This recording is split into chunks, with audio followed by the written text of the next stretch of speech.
Olá, hoje é o Dia Mundial de Combate ao Câncer. A doença já é a segunda causa de mortes no Brasil e no mundo, perdendo apenas para as enfermidades cardiovasculares. De acordo com os últimos dados do Instituto Nacional de Câncer, neste ano de 2016, estima-se que o Brasil tenha 596 mil casos da doença. Um número que, é claro, assusta e reforça a magnitude do problema aqui no país. E para falar sobre diagnóstico, novidades nos tratamentos e enfrentamento da doença, nós recebemos em nosso estúdio oncologistas dos mais conceituados centros do país. Aqui comigo estão o Diogo Assed Bastos, que é oncologista do Hospital Sírio-Libanês. Também estamos com a Adriana Ribeiro, que é oncologista do Hospital do Câncer. E Pilar Esteves, oncologista do Instituto do Câncer do Estado de São Paulo. Muito obrigada pela presença de todos vocês aqui no nosso programa. Daqui a pouquinho a gente já inicia o nosso debate. Como agir quando se recebe uma notícia como essa? Você está com câncer. Como enfrentar um tratamento muitas vezes difícil, tanto no ponto de vista físico quanto no emocional? Como seguir adiante e vencer uma doença tão terrível? Agora a gente vai conhecer a história do Michel, que mora na Praia Grande e tem muito o que nos contar e ensinar. Michel sempre manteve uma vida saudável, se alimentava bem, praticava exercícios regularmente e não fumava. Mas no final do ano passado ele começou a se sentir mal. Surgiram alguns sintomas, né, que fizeram me levar ao médico. Mas principalmente foram os caroços que apareceram na altura do pescoço. Depois de muitos exames, o diagnóstico: linfoma de Hodgkin, um tipo de câncer que começa nos linfócitos, que são parte do sistema imunológico do organismo. É mais comum em jovens entre 25 e 30 anos. Na maioria das vezes, o tratamento é com quimioterapia, mas pode necessitar de radioterapia também. Receber esta notícia aos 29 anos não foi nada fácil. Até pensei que ia morrer e tudo mais, porque é um pensamento que tem realmente uma imagem meio forte de câncer. Apesar de a tecnologia ter aumentado, sabe, sobre os tratamentos e tudo mais, a imagem que hoje em dia todo mundo tem é que o câncer leva à morte e tudo mais. No início, ele escondeu da família. Recebi a notícia nas vésperas das festas de final de ano, né? E como aqui em casa é uma família que comemora bastante isso, a gente reunia a família inteira e tudo mais, eu preferi esconder. E esse período foi importante, porque eu aceitei a doença, fiquei bem comigo mesmo, falei, bom, agora é isso, vamos encarar para poder procurar atingir a cura. Mas no começo deste ano, contou. Foi aquele choque, quase um choque térmico, que ficou todo mundo abalado no começo, mas depois das explicações, ele teve um médico que explicou para ele qual era a situação. Ele falou, você é novo, você está começando agora, esse aí não é um violento, que conseguiram descobrir depois por um intermédio que ele estava com no pescoço. Então uma bola do tamanho de um bilar, tiraram, aí que descobriram que ele tinha uma mancha no peito, né, na radiografia. E aí liberaram a bola e viram que ele está. Então você está no começo as coisas são mais fáceis, você está novo, está com pouca idade, né? 29 anos, afinal de contas. E ele levantou, então o médico levantou a moral dele. Porque ficou abalado, nós ficamos também no sistema que, graças a Deus, conseguimos superar essa fase. Eu dei a notícia para dois amigos, né? Inicialmente, avisei eles. E eles fizeram o quê? Eles acabaram dando a notícia para os demais. Porque quando você dá a notícia, não tem jeito, a pessoa reage de um jeito na hora, dá um baque na pessoa. E isso eu percebi que me afetava. Quando eu contava a notícia, a pessoa reagia na hora, ela ficava mal, eu acabava ficando também.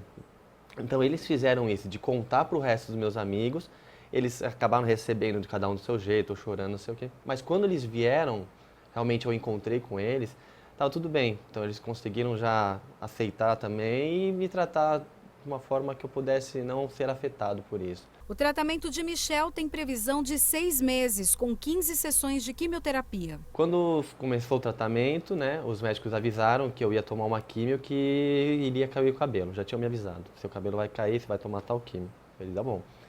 E eu sei que essa parte é bem difícil, bem complicada da fase do tratamento. Então, desde o começo eu já tinha avisado meus amigos, ó, a partir do momento que começar a cair esse cabelo, a gente vai fazer um vídeo para tentar transformar isso de uma forma positiva. Eu não quero que fique aquela imagem negativa, que eu sei que já vai ser pesado, já vai ser difícil. Então vamos tentar transformar isso. Vamos fazer uma coisa alegre para cima, para poder mostrar que isso é uma coisa passageira, o que é importante mesmo é a cura. Vaidoso, Michel se preocupava com a queda dos cabelos, uma das consequências do tratamento. Não saía assim, tá arrumado, com gel, o capacete da moto, eu saía, eu já arrumava o cabelo. Então é uma coisa que realmente na hora me deu um baque grande. Eu chorei, teve todo aquele momento. Michel sabia que a queda dos cabelos era inevitável, mas resolveu transformar este momento doloroso em uma grande festa.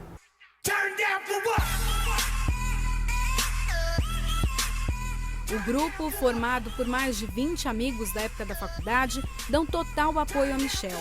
Inclusive, 3 deles rasparam a cabeça também.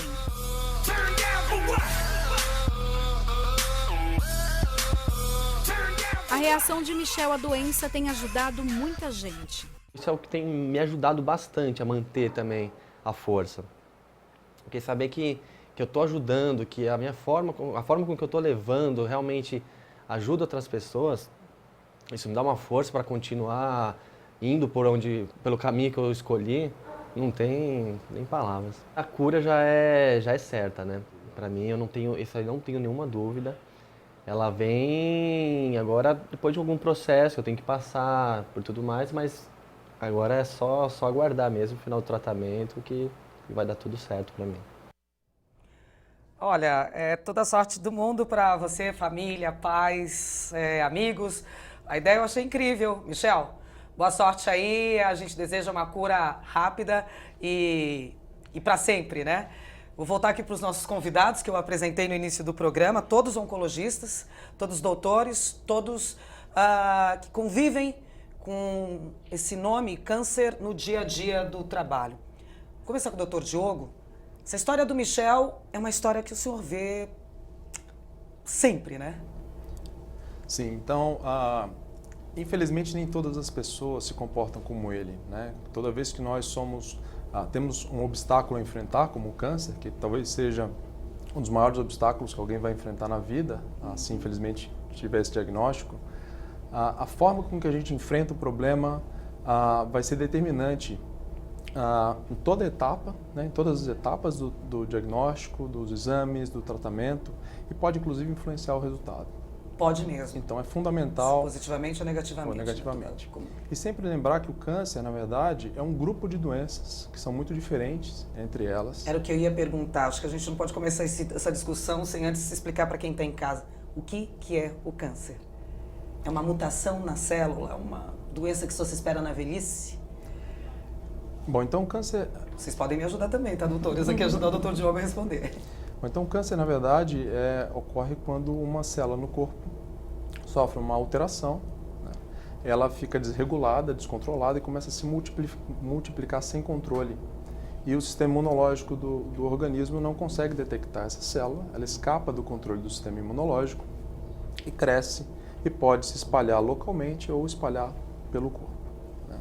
O que precisa ficar claro é que o câncer, na verdade, é um conjunto de doenças. Nem todo câncer é igual ao outro. E mesmo um câncer específico no órgão, por exemplo, um câncer de próstata, nem toda pessoa acometida de um câncer de próstata tem o mesmo tipo de câncer que a outra. A doença pode se apresentar de forma muito diferente, o tratamento pode ser diferente, inclusive os resultados e o prognóstico também pode ser diferente. Dá pra gente enumerar, doutora Pilar, quantos cânceres nós temos hoje no mundo? São muitos que a gente ouve falar e muitos nomes novos também, né? Pelo menos a sociedade comum que ouve falar. Nós temos um número muito grande, né? Perto de 100 mais ou menos, se nós fôssemos enumerar, porque mesmo para cada órgão eu posso ter um câncer diferente do outro. Tá. Agora, talvez o mais importante não é saber que tem mais do que 100, é saber quais são os mais frequentes. Quais são os mais frequentes? Aqueles que é muito importante que todo mundo se preocupe, faça a prevenção, são diferentes do homem para a mulher, mas o que nós podíamos dizer é o câncer de mama, o câncer de colo de útero, o câncer de intestino, o câncer de estômago, câncer de esôfago, câncer de cabeça e pescoço, câncer de pulmão, câncer de pele, próstata nos homens Então, com esses, nós vamos dar cobertura para a maior parte dos cânceres que nós temos hoje, não só no Brasil, mas na população em geral. Nessa nossa a pauta aí, né? frequência dessas neoplasias é muito parecida no mundo inteiro. Tem poucas diferenças entre os países. Talvez uma das diferenças que a gente tenha no Brasil por exemplo, isso o câncer... também existe, dependendo Isso do também, país. Também existe, cultura, dependendo do alimento, país. E tem mais a genética. ver com adesão a programas de prevenção do que as populações serem muito diferentes. Por exemplo, no Brasil, o câncer de colo uterino é o terceiro mais frequente entre as mulheres, o segundo dos cânceres femininos. Esse que é causado pelo vírus, papilomavírus? Que é causado pelo HPV, HPV. pelo papilomavírus, que tem vacina, que depende de ir ao posto de saúde para fazer o Papa Nicolau ou ao seu médico para fazer o Papa Nicolau, e a gente ainda tem ele com muita frequência porque a população não vai ao exame ou tem algumas dificuldades acho que não de tem acesso. Não sabe que um vírus HPV pode causar o câncer no colo de útero, né? Sim. Hoje é o Dia Mundial de Combate ao Câncer, doutora Adriana. A sua especialização é em mama. Isso, sou oncologista geral, mas trabalho mais com pacientes câncer de mama e câncer ginecológico. Tem aumentado especificamente esse número desde que você começou a sua carreira até hoje? Tem realmente vindo mais pessoas? A sensação que nós temos em sociedade comum é que parece que só se fala nisso. Né? Assim, câncer com meninas de 20 e poucos anos, câncer aos 17, câncer aos 30, ver pessoas morrendo. É verdade, doutora? Sim, eu trabalho no AC Camargo, né, que é um centro de referência, a gente acaba recebendo uma grande quantidade de pacientes, né? O câncer é um fator de risco, é a idade. Então, a população hoje vive mais, com isso a gente natural que apareça uma outra coisa. Aumentando a incidência de câncer. Por outro lado, também a gente tem, em relação ao câncer de mama, a parte hereditária, né? Que de 5 a 10% dos cânceres eles são de herança hereditária. Tem alguma mutação que é transmitida de uma geração para outra. Uhum. Então, esses acabam cometendo mais pacientes jovens também. Mas nem toda paciente jovem, né, está associada a alguma mutação, mas é importante que se pesquise. Não, pode continuar, por favor. Se avalie a presença de alguma alteração desse tipo. Agora, com certeza, como a doutora Pilar falou, né, o câncer de colo de útero, às vezes uma lesão, demora, uma lesão pré-maligna demora uns 10 anos, eventualmente, para evoluir para uma doença invasiva. 10 anos. Pode ser mais, pode ser menos, mas em média pode demorar todo esse tempo. Então, a pessoa, se for nesse período, se ela, mesmo que seja difícil, a questão programas como esse é importante para enfatizar a importância da prevenção, né? Em 10 anos a pessoa nunca conseguiu ir ao posto fazer um exame de Papa Nicolau. Poxa vida. Em 10 anos. Tá, tem alguém errando aí, né? A mesma coisa. Ou é do lado de lá do posto, é do lado de cá do paciente, né? Tem alguém errando em 10 anos, não chegou essa informação dentro de casa nele, né? Eu vou pedir pra gente dar uma pausa rapidinho aqui na nossa conversa, tem muito mais ainda para perguntar, para se discutir. Curas, né? Vamos falar de coisas boas também, né? Não vamos falar só de doença. Porque a gente vai até um piquenique saudável que reforça a prevenção ao câncer aqui em São Paulo. O repórter Jorge Machado está lá no bairro de Cerqueira César e tem as informações pra gente. Jorge, com você. Oi, Silvia. Eu estou ganhando meu dia numa sexta-feira de muito sol, calor e uma ilha verde. Eu estou aqui na Atlética da Faculdade de Medicina da Universidade de São Paulo. Uma ilha de muito verde aqui, próximo a Doutor Arnaldo, próximo à Avenida Paulista, né, o centro financeiro da capital, onde está acontecendo um piquenique, um dia saudável. Aqui tem 25 pessoas, a gente pode mostrar aí, em sua maioria idosos, né, que estão ganhando o dia literalmente. Ganhe o dia e viva melhor hoje, que é o mote da campanha do 8 de abril, o Dia Mundial de Combate ao Câncer, é claro. Que prevenção ao câncer se faz sempre, né? Não só na melhor idade, como se pode falar. Aí as nutricionistas estão dando uma aula, mostrando para as pessoas como se alimentar bem com os alimentos que tem em casa. Aqui a gente tem as mesas já dispostas do piquenique aqui no campo da Atlética da USP. Vamos até ouvir nesse momento a Maiara e Elias, são nutricionistas, estão explicando aqui para as pessoas como se alimentar bem. Vamos tentar ouvir um trechinho da palestra? Bom, ela já falou, as pessoas estão perguntando, estão fazendo perguntas aqui, inclusive ela já falou em tomar mais líquidos, mais chás. também diminuir o sal, diminuir o açúcar, o alimento processado. Aliás, todos estão recebendo um folder de como prevenir o câncer quando se fala para não fumar, não abusar de bebidas alcoólicas, manter o hábito do sexo seguro, preferir uma alimentação saudável, cuidar da higiene bucal, evitar o sol em excesso, também praticar atividades físicas e manter-se atento à saúde. Esse conjunto todo aqui do Hospital das Clínicas é uma área de muita densidade de pesquisa e muita gente tratando da saúde, e essas 25 pessoas estão hoje consultando aqui como melhorar o dia com o que tem em casa, né? As pessoas estão perguntando, inclusive tem um banner aqui que explica muito bem. Primeiro, equilibrar as escolhas, movimentar o corpo e relaxar a mente. E aqui tudo de bom para fazer isso, viu, Silvia? O lugar é agradabilíssimo, um campo de futebol aqui da Atlética, do CAOC, né, do Centro Acadêmico da Medicina. E um lugar, uma sexta-feira de muito sol, muito calor.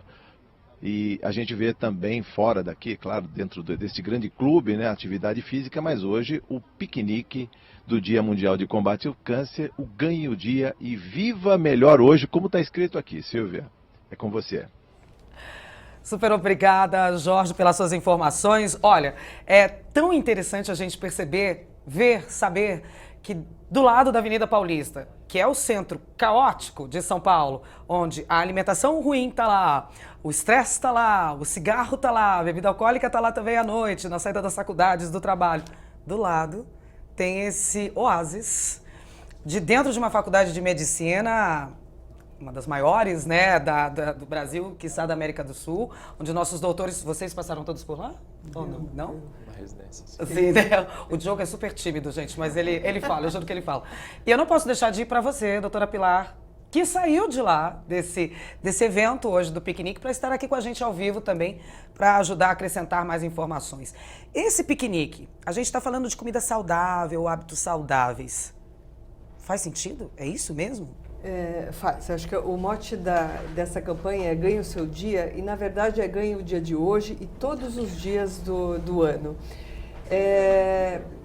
As medidas preventivas para o câncer são medidas que têm que ser feitas todos os dias. Então, uma alimentação correta, atividade física, tentar manter o peso. E acho que é importante ressaltar que a atividade física é benéfica para o câncer, não só porque ela reduz o peso, mas mesmo que os indivíduos que estão acima do peso e têm atividade física, tem uma redução da mortalidade por câncer. Então, a atividade física sozinha é importante. Olha que importante isso.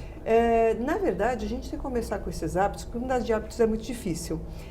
Desde a infância, então os pais também têm que se preocupar com os seus filhos, reduzir a quantidade de carboidratos, então diminuir o consumo de açúcar, diminuir o consumo de gorduras, na medida do possível, comer alimentos não processados, então comer alimentos feitos em casa mesmo, naturalmente cozinhados, reduzir a quantidade de sal.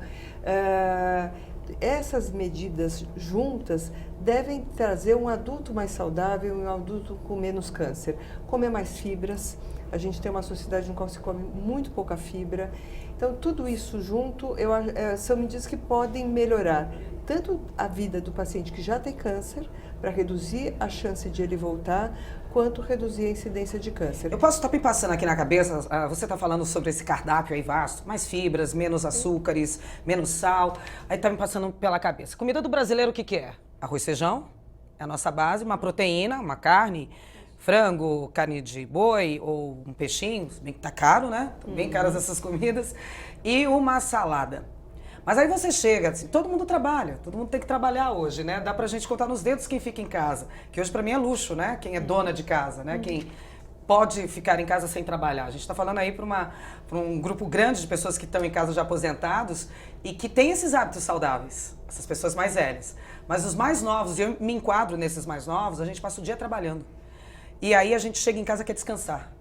E aí a gente quer a coisa mais prática para colocar para dentro do estômago. É para passar fome e a coisa mais prática. E antes de chegar em casa e jantar e colocar a coisa mais prática para dentro, a gente passa num happy hour, que é para eu mereço. Eu trabalhei, eu me estressei, foi difícil, eu vou tomar um shopping com os amigos. Aí cai tudo por terra. Porque eu sei disso que você está falando, Pilar. Eu sei que quem está em casa também sabe disso. Mas a gente não pratica.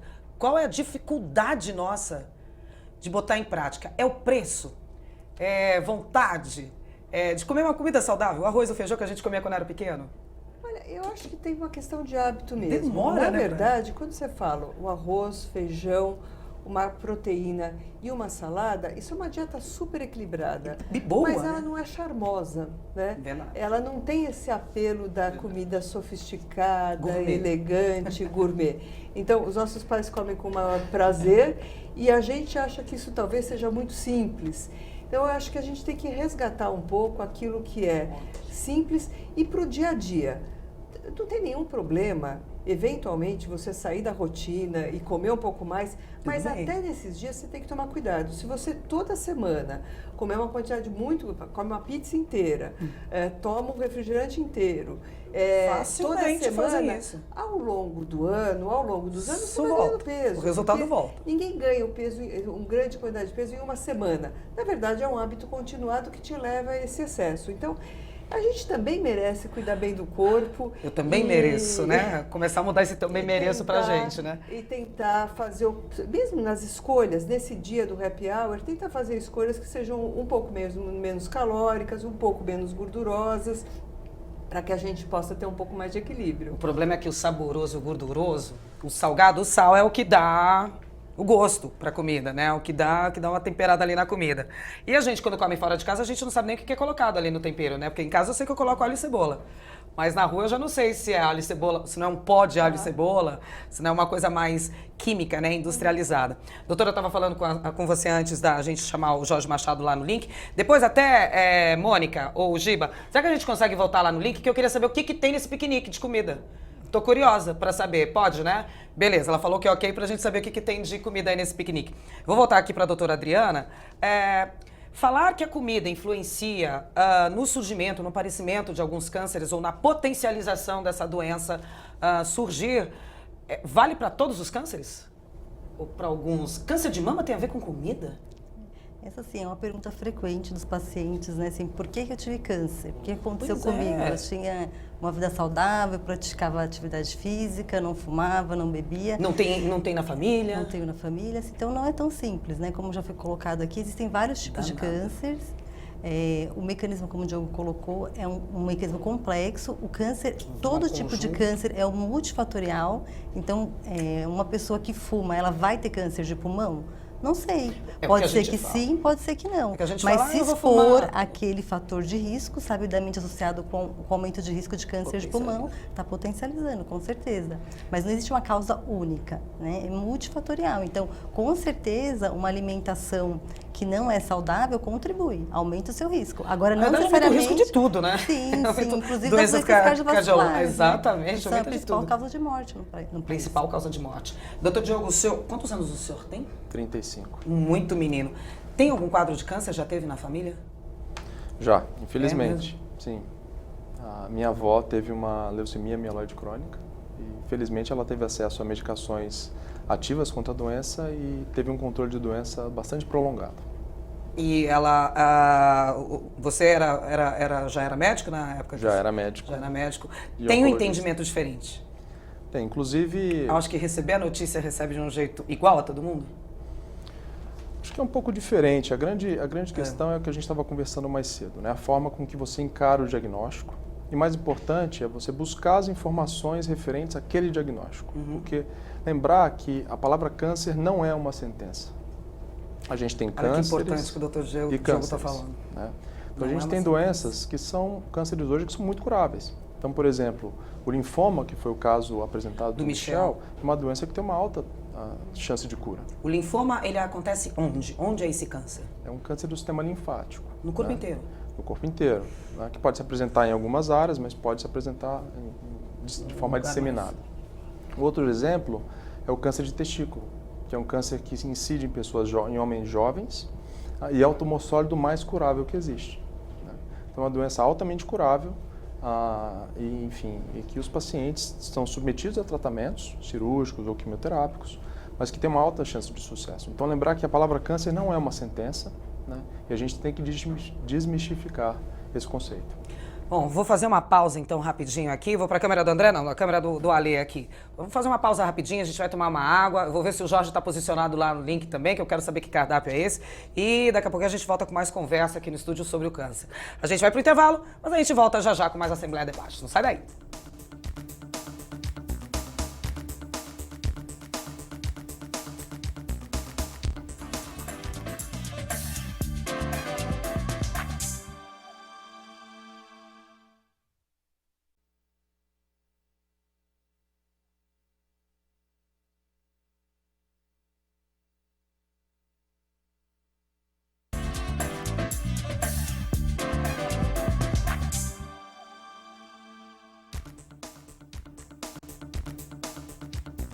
Estamos de volta com o programa Assembleia Debate, que hoje fala sobre o Dia Mundial de Câncer. Aqui comigo estão Diogo Assed Bastos, que é oncologista do Hospital Sírio-Libanês, Adriana Ribeiro, oncologista do Hospital do Câncer, e recebo ainda também a doutora Pilar Esteves Dias, que é oncologista do Instituto do Câncer do Estado de São Paulo, e que gentilmente saiu do piquenique que estaria participando hoje para vir para cá. Vamos falar de coisa boa? Vamos falar de cura? Eu não tenho autorização para colocar esse assunto na roda, mas é um assunto que provavelmente futuramente a gente vai trazer aqui para discutir, inclusive na casa está sendo discutido isso, que é a fosfoetalonamina, a tal da substância que promete a cura do câncer, enfim. A nossa produção, a nossa equipe de pauta ainda está amadurecendo esse assunto para que a gente consiga trazer só num programa para falar só sobre esse assunto aqui dentro. Inclusive trazer legislativos aqui também, né? Os deputados que vão formalizar leis em cima disso para que vocês depois estejam autorizados a falar, enfim. Mas o que eu quero falar é de cura, né? Câncer tem cura? Quem quer falar? Câncer tem cura? O doutor Diogo falou que não posso tomar como a notícia você tem câncer como se fosse algo que minha vida acabou. Não pode ser. Mas tem cura, doutora Pilar? Olha, eu acho que a gente tem duas coisas importantes no câncer hoje. Primeiro, nós curamos mais pessoas, isso é fato. Adoro essas frases de médicos, eu adoro, a gente agradece. Mas mesmo quando a gente não cura, porque não tem só cura, né? A gente tem conseguido tratar com tratamentos ter maior tempo de vida e tem conseguido também ter esse tempo de vida com uma qualidade bastante razoável. Então, eu acho que a gente tem que ter essas duas perspectivas do tratamento do câncer. Quando é possível curar, fazer todo o esforço possível para curar. Mas se não é possível curar, então a gente vai fazer o esforço para tratar de uma maneira adequada e olhando também para uma qualidade de vida boa durante esse tratamento. Essa eu acho que é uma parte importantíssima de um tratamento, né? Porque é muito complicado. Não devastar. Não devastar. Então, o tratamento tem que ser na medida certa. O intensivo o suficiente para ter o melhor resultado. Nem mais nem menos. A gente tem que adequar o tratamento para cada paciente. Por que o cabelo cai? Todo mundo vai ter isso. Começou a quimioterapia, vai ter com consequência a queda do cabelo ou não? Não necessariamente. Não necessariamente. Né? Eu vi que o Michel, ele tomou a dianteira, que o cabelo dele ainda não caiu, né? Porque ele só já raspou para já ficar lá no look. Não necessariamente vai cair o cabelo. Não necessariamente vai cair o cabelo. Tá. A quimioterapia, em geral, alguns tipos de quimioterapia ocasionam a queda do cabelo. A gente tem quimioterapia branca, não tem quimioterapia vermelha, não é? A minha irmã teve câncer de mama. Tá curada, graças a Deus, a Dinha. E ela passou por todas essas cores aí de quimioterapia. Então, é um mecanismo diferente das medicações, como elas atuam, né? Então, a quimioterapia, ela não distingue a célula normal do corpo da célula cancerígena. Ela atua em células que se proliferam muito rápido. Então, por isso que alguns tipos de quimioterapia acabam ocasionando queda do cabelo, a mucosa acaba lesando a boca, dando mucosa do intestino, dando diarreia, né? Agora, tem outros tipos de tratamento, né? A imunoterapia, que é o que vai vir aí pela frente, que o intuito, de uma forma muito simplista, é tentar fortalecer nosso próprio sistema imunológico para que ele vá lá e combata o câncer. Reconheça essa célulazinha mutante antes que ela silenciosamente pegue o corpo inteiro e daí quando vê já era, né? Exatamente. Olha só, então a gente já está começando a chegar nisso. Sim, a gente também tem a terapia-alvo, que ela consegue diferenciar também a célula cancerígena. Então, o efeito colateral dela é bem menor, é diferente, né, do que a quimioterapia. Agora, doutor Diogo, urologista, né? Uro-oncologista. Uro-oncologista. Eu ia falar urologista e oncologista, uro-oncologista. Todo homem que tiver câncer de próstata não vai ter mais ereção? Não, isso não é uma verdade. Isso também. Deixa claro para todos, está cheio de menina aqui no estúdio. Isso precisa ser desmistificado também. Né? Hoje a gente sabe que o câncer de próstata, como eu já falei, é uma doença heterogênea, ou seja, nem todo câncer de próstata é igual em todas as pessoas. É diferente, né? Em cada um. Então, quando a doença... hoje nós sabemos que tem alguns tipos de câncer de próstata que são diagnosticados, que são muito indolentes, ou seja, crescem devagar. Algumas pessoas até não precisam fazer tratamento imediato, podem fazer acompanhamento em alguns casos. Outros casos precisam fazer cirurgia ou mesmo radioterapia, mas o que a gente sabe é que muitos pacientes que se submetem a esses tratamentos mantêm uma vida sexual normal ou próxima do normal depois do tratamento. Estão ouvindo, gente, todo mundo que está em casa? Porque os homens já são aquela nicho da sociedade difícil de ir ao médico. Eu não sei qual é o problema que os meninos têm, eu estou falando, olhando até para o André aqui, o nosso câmera ocupado, daqui a pouco vou olhar para o Alê também, para o Diego ali, que é novinho, mas que todos têm que aprender a começar de início a se tratar, aí em médico, né?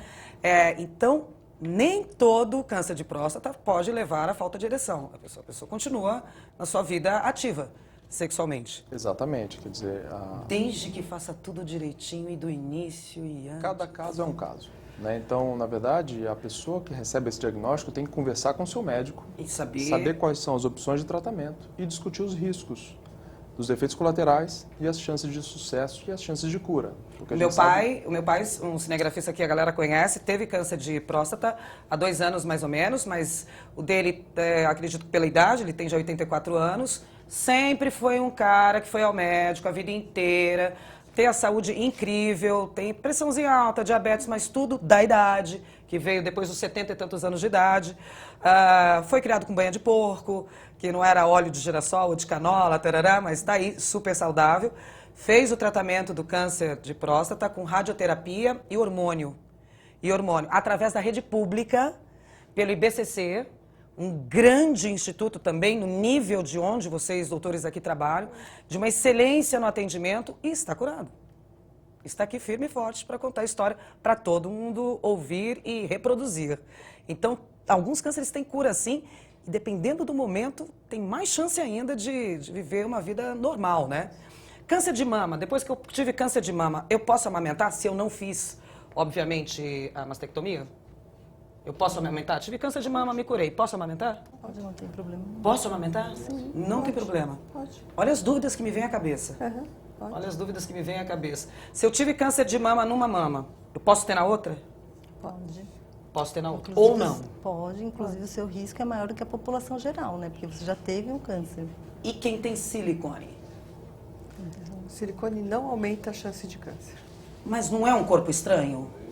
Ali que eu tô, Mas a assim, gente não não fuma, não reage bebe, dessa tarará, pega e forma. coloca um silicone ali dentro, pro corpo Mas reagir. o corpo não reage dessa forma. Entendeu? Não é mais difícil para descobrir a doença com câncer, com silicone?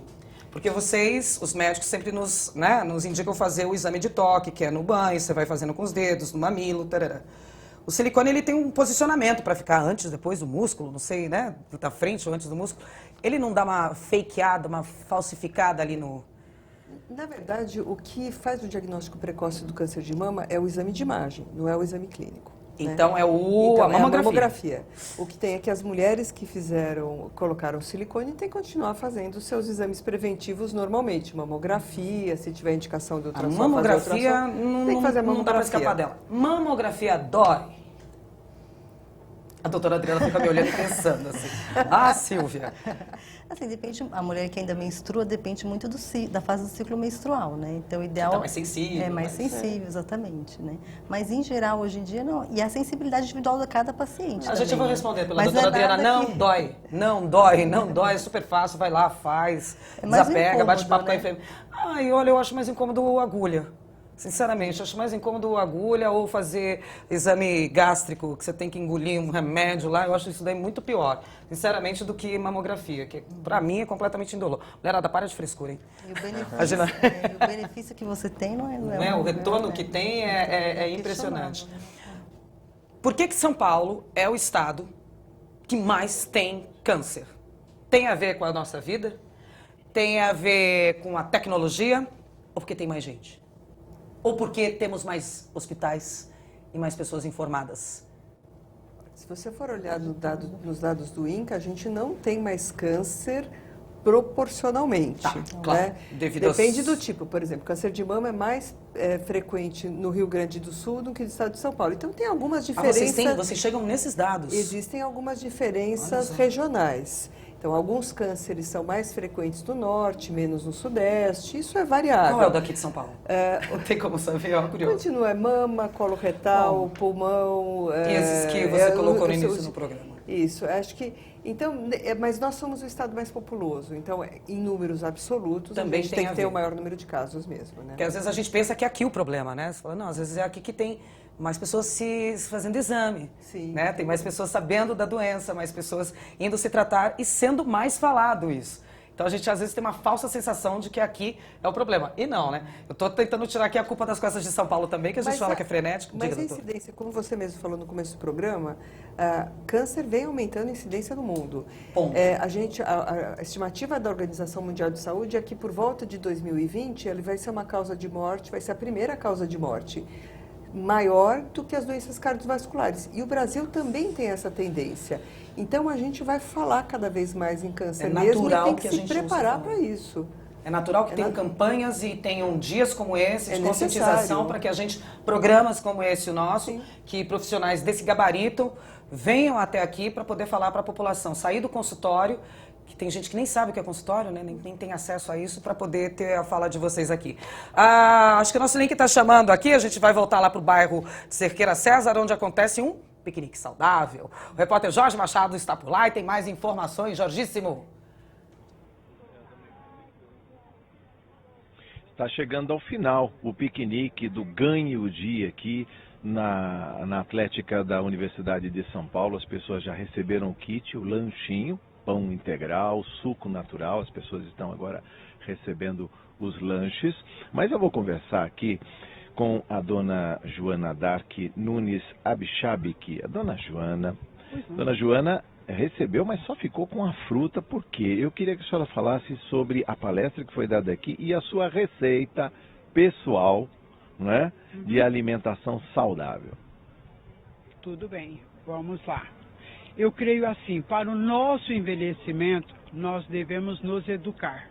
Primeiramente, pensar numa alimentação saudável, tirando os vícios que são o álcool, o fumo, algumas coisas que nos faz mal. Selecionando a nossa alimentação por menos sal, menos gordura. É muito criteriosa para isso. Gosta de fazer comida e... Sou eu que cuido da minha alimentação. No meu dia a dia, a minha geleia é feita em casa, a minha alimentação é preparada no dia, não uso congelados. Procuro o máximo possível de não levar para casa um alimento com conservantes. Ou seja, a verdura, os legumes bem fresco. Não uso o arroz empacotado, uso ele a granel, o meu grão de bico, seleciono... Aí fala a receita árabe, o sobrenome é Abichabik. O meu nome é Abichabik, sim, casei árabe sim, mas vim de berço natural. Minha mãezinha era naturalista nativa junto dos índios, então me trouxe aquela parte do natural. Não por ser árabe que eu não vou comer um quibe saudável.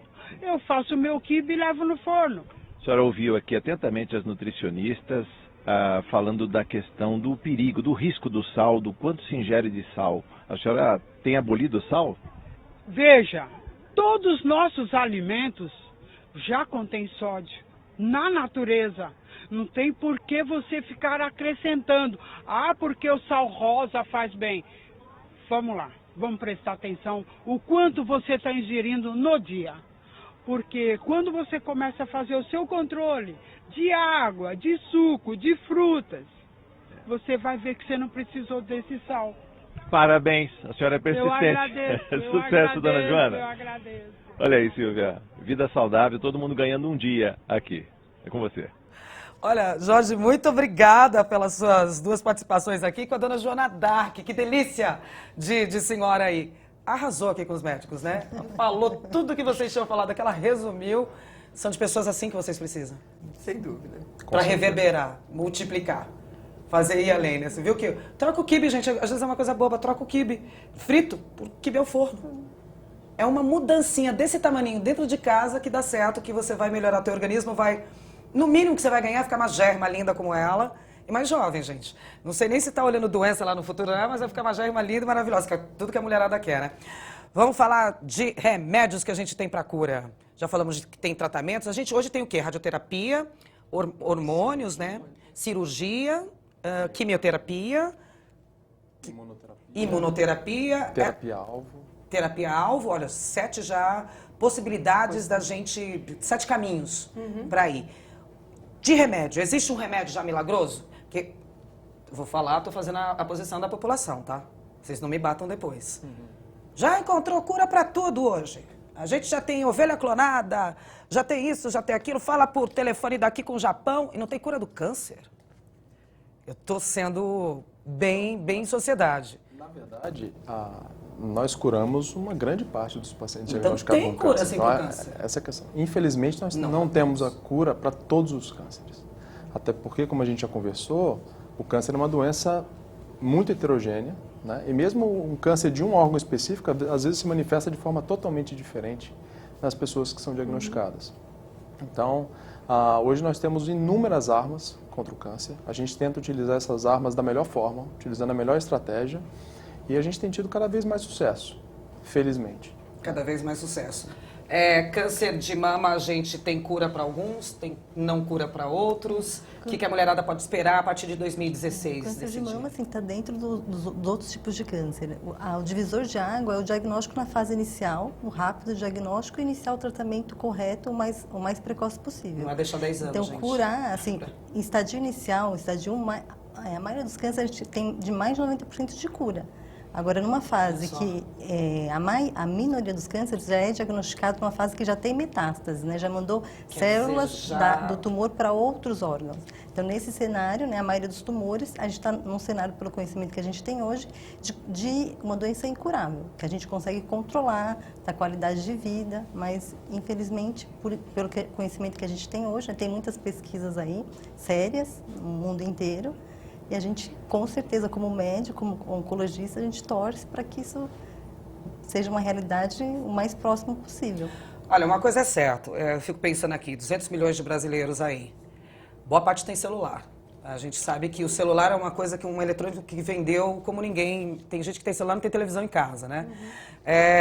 Recentemente eu li uma notícia que a gente estava até comentando aqui nos bastidores sobre uma brasileira que fez um aplicativo, uma cientista, e que consegue detectar 15 tipos de cânceres. Então, eu estou imaginando aqui, olha, já tem celular, só baixar aplicativo, que normalmente é gratuito. Eu não faço ideia ainda, tá, gente, como é que é a detecção do câncer através desses aplicativos. Mas, enfim, a questão é que o que vocês estão batendo na tecla é que a gente não pode deixar de frequentar médico, mesmo com saúde. E não pode deixar de fazer exames, mesmo com saúde. É olhar o índice glicêmico, é olhar a taxa de açúcar, a pressão, a hereditariedade, como todo, a gente está vendo imagens aí ainda passando lá da Atlética, lá, aqui da USP, agora até vou do CAOC, e a gente vê aí as pessoas que estão tentando pluralizar e reverberizar essa história do câncer. Doutora, com que idade que eu tenho que começar a me preocupar com isso? Ou é desde sempre?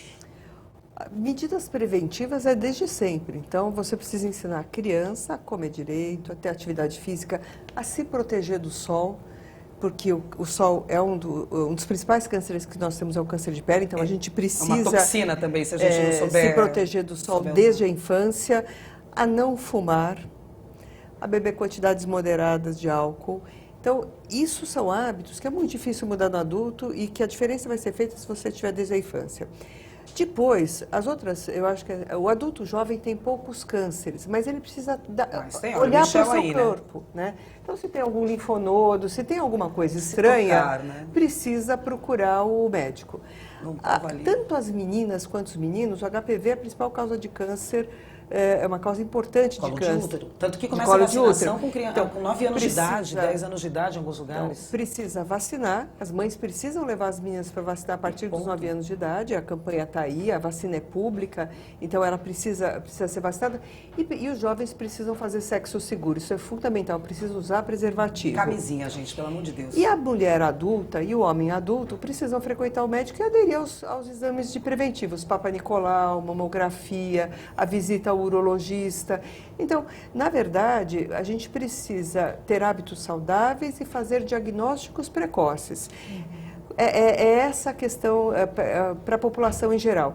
E quem tem uma história familiar muito forte de câncer precisa procurar e conversar com o seu médico para ver se tem que fazer, esse grupo sim, tem que ter alguma atenção especial ou fazer exames mais cedo. Quantas gerações eu pulo? Só agora me veio uma pergunta à cabeça. Quantas gerações eu pulo eu tenho que contar para me preocupar que eu tive câncer? Eu vou falar, doutora, minha tataravó teve. Mas a minha bisavó não, minha avó não e minha mãe não. Em geral, a maior parte Eu dos tenho que cânceres tá. familiares, o câncer acontece Ele em continua. quase todas as gerações. Então, ele vai acontecendo em todas as gerações e chama atenção. Não é um caso ou 2 casos, são vários. Doutor Diogo, quando que o homem precisa começar a se preocupar em fazer exame de próstata? Só o examezinho de sangue basta? Sabe que tem um tabu em volta disso, né? Claro. Bom, hoje existe uma grande controvérsia em relação a se todo homem deve fazer os exames preventivos. Então, mesmo nos Estados Unidos, a Força Tarefa de Medicina Preventiva hoje não recomenda que todos os homens façam os exames preventivos.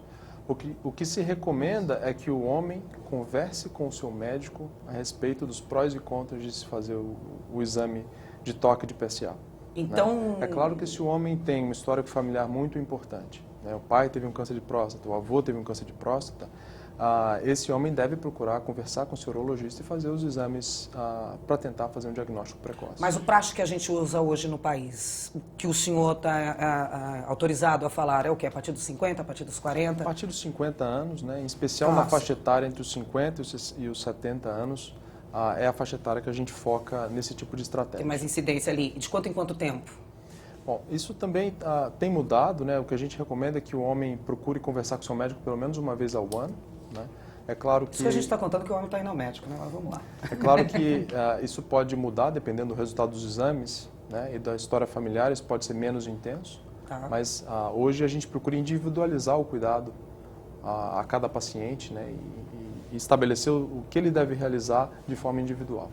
Doutora Adriana, quem teve um câncer pode ter outros? Sim, um câncer não protege do outro, né?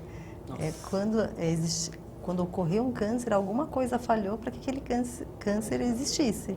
Então, ela tem que ser... Então é meu, é uma informação minha do meu corpo, é algo que eu estou fazendo com o meu corpo. Agora, aqui. em relação, como eu falei, essa questão do câncer hereditário, né, que é a minoria.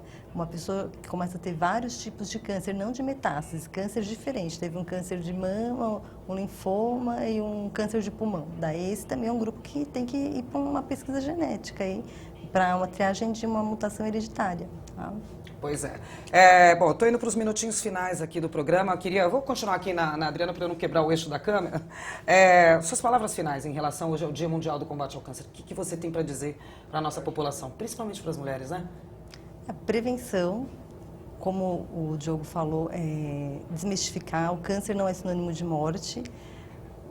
A gente pode, com medidas relativamente simples, que vão melhorar a nossa vida em outros aspectos, prevenindo outros tipos de doença.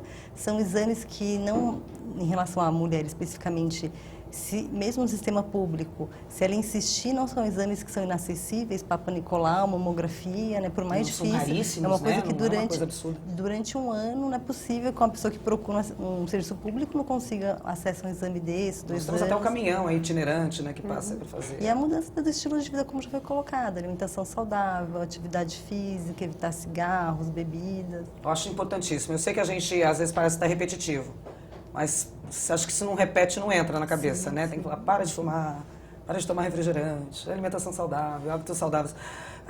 Doutora Pilar, não vamos esperar 10 anos, né? Pra gente daí detectar que daí, tinha um caroço aqui, agora que eu fui ver, daí já tá no... Eu acho que é fundamental que as pessoas não tenham medo de enfrentar o diagnóstico. Saber a verdade. Saber a verdade, falar claramente com o seu médico quais são as opções de tratamento e também falar, eu acho que o nosso primeiro paciente na abertura do programa, Michel. mostrou uma coisa, o Michel, mostrou uma coisa importante. Também não ter medo de falar com os outros sobre o assunto. Então, buscar o apoio da família, buscar o apoio dos Precisa amigos. bater na madeira 3 vezes na hora que falar de câncer, né? Exatamente. Eu acho que assim, tem que falar claramente para aprender a se prevenir, para poder tratar da melhor maneira possível.